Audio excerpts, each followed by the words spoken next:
Praise the lord. ఈరోజు దేవుని వాగ్దానంగా ఇర్మియా గ్రంథము 30వ అధ్యాయము 19వ వచనాన్ని చూసుకుందాం. వాటిలో కృతజ్ఞతా స్తోత్రములను సంబరపడు వారి స్వరమును వినబడును.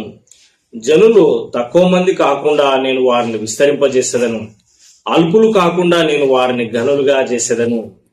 దేవునికి స్తోత్రం, మహిమ కలుగును గాక.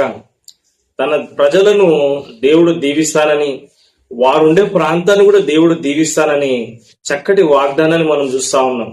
ఈరోజు ఈ వాక్యం వింటున్న నిన్ను, నీ కుటుంబమును, నీ యొక్క ప్రాంతమును దేవుడు దీవించాలని ఇష్టపడతా ఉన్నాడు. హల్లెలూయా. మరి ఈ ప్రజలు ఇజ్రాయేలు ప్రజలు, మరి వారు చెరలో ఉన్నారు, బానిసలుగా ఉన్నారు.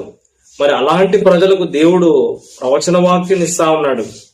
మీరు చెరలో నుంచి బయటికి వస్తారు, మిమ్మల్ని నేను రప్పిస్తాను, మళ్ళీ కొండ మీద ఈ పట్టణం కట్టబడుతుంది, యథావిధిగా ఈ నగరం కట్టబడుతుంది. అప్పుడు కృతజ్ఞత స్తోత్రములు ఈ నగరంలో వినబడతాయి. తిరిగి నా జనులను సమకూరుస్తాను, వారిని ఆశీర్వదిస్తాను, ఘనులుగా నేను చేస్తాను, వారిని విస్తరింపజేస్తాను. వారి కుమారులు మునుపటి వలె మరి క్షేమంగా ఆశీర్వాదకరంగా స్థాపింపబడతారు. వారిని ఎవరైనా బాధిస్తే వారిని నేను శిక్షిస్తాను అన్న వచనాలను కూడా మనం ఇక్కడ చూస్తా ఉన్నాం కింద.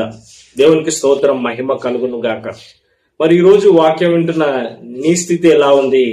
ఒకవేళ అల్పునిగా ఉన్నవేమో, బలహీనునిగా ఉన్నవేమో, దేవుడు గొప్ప వ్యక్తిగా నిన్ను చేయగలడు, ఆశీర్వదించగలడు, అభివృద్ధి పరచగలడు, తిరిగి నీకు జీవితంలో సంతోషము, ఆనందం ఇవ్వగలడు.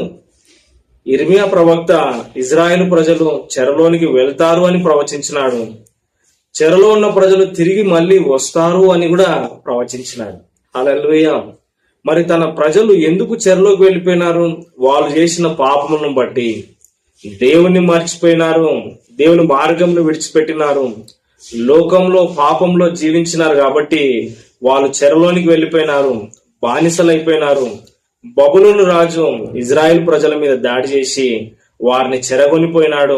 వారు బానిసలుగా ఉన్నా సరే దేవుని కృప వారిని విడిచిపెట్టలేదు.